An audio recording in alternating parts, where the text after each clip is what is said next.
आप? होल्ड पैर ठीक हो? ये देखिए आप खड़े हैं ठीक से। हाथ देखा राइट हैंड पे वजन। मधु मुस्कुराई थोड़ा। और राधा जी हैरान। मधु मधु मधु मैं ठीक हो गया। भाभी जी मधु भाभी जी बेटे तू गाड़ी निकलवाई है। हट जाइए।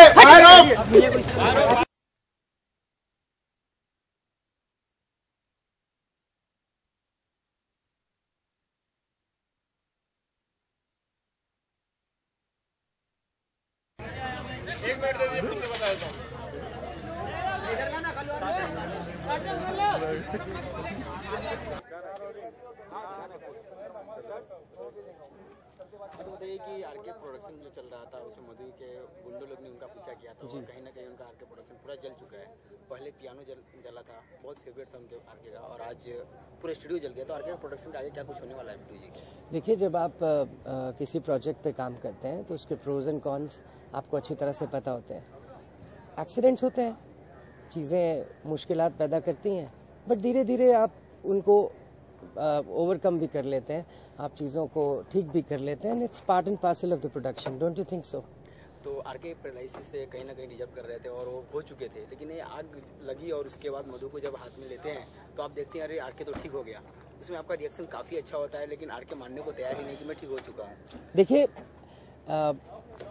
He is in a state of shock, वो एक शॉक की स्टेट में होता है और मधु को आग से निकाल कर लेकर आए होते हैं। तो उस वक्त अचानक से वो ये नहीं रियलाइज कर पाते कि वो एकदम से ठीक हो गए हैं। वो जो पार्शियल पैरालिसिस था, जो कि थोड़ा बॉडी का कुछ पार्ट उनका नहीं चलता था, वो अचानक किसी वजह से झटके से ठीक हो गया और चलने लग गया। सो उस मौके पे वो रियलाइजेशन थोड़ी सी देर में आती है, इतना ही है। तो ये किसके कारण हुआ, किसने करवाया, कुछ ऐसा पता कुछ चल रहा है? ये मधु के इश्क ने करवाया, भाभी जी के इश्क ने।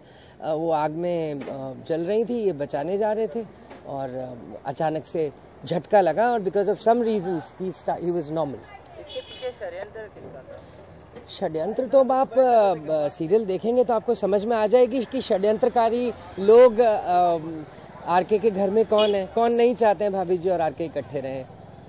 आई think you are well aware of this. कहीं ना कहीं घर में सबको पता नहीं है कि आरके की माँ पाबो ही कहीं ना कहीं आरके का, वो उनकी माँ नहीं है, माँ जैसी है, मासी है वो उनकी। मासी इसलिए बुलाया जाता है जो माँ जैसा होता है, तो वो माँ नहीं है। षड्यंत्र हो सकता है ऐसा मधु को हटाने देखिए, का। लेट्स वेट एंड वॉच, और षड्यंत्रकारी को जल्दी से घर से बाहर निकाला जाएगा। Thank you so much, bye. RK production में पूरा आग लग चुकी है, पूरा आग लग चुकी है, तो आगे क्या होने वाला है, कैसे?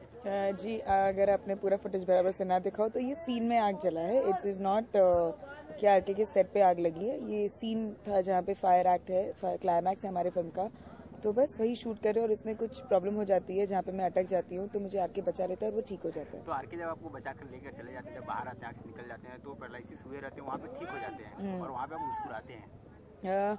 ऑफ कोर्स, अगर किसी के भी पति अगर ठीक हो जाएंगे तो कोई भी मुस्कुराएगा। So I think it's a very genuine reaction that I have given. Fire का सीक्वेंस चल रहा था, आप काफी डरे हुए थे, काफी आप मायूस लग रहे थे, और because it's scary dude. I mean कहीं कुछ गिर गया, because all these things are not real. सब बनाई गई होती है, कभी कुछ मिसहैप हो गया, no doubt everybody is taking a lot of care, but अगर कुछ हो जाता है तो I was just a little scared. पहले पियानो जल जाता है, अभी आरके का प्रोडक्शन जल जाता है। पियानो जल जाता है, ओके, हाँ। उनका जो प्यारा पियानो, तो मधु का जी, अगर मैं आपको बोलना चाहूंगी, ये सेट जला नहीं है, ये सीन का है, तो ये सीन के अंदर की बात है। नहीं, तो वो दो डिफरेंट चीज है। पियानो जब जला था तब आरके प्रोडक्शन का जला था, और ये सीन है जो जलता है। तो पावो कहीं ना कहीं किसका षड्यंत्र हो सकता है सब करने में, कहीं आग लगाने? इसके लिए आपको हमारा शो देखना पड़ेगा, तब आपको पता चलेगा। कहीं ना कहीं हमको पता है कि जैसे कि आपके लिए पावो ये सब कर रहे हैं और मधु को अलग करना चाहते हैं आरके से, तो कहीं आपको शक नहीं हुआ कि ये सब पावो का ही कारनामा हो सकता है? आई डोंट थिंक मधु को ये सबसे फर्क पड़ता है। जब तक आरके उसके साथ है तो जो उससे और कोई चीजों से फर्क नहीं पड़ता।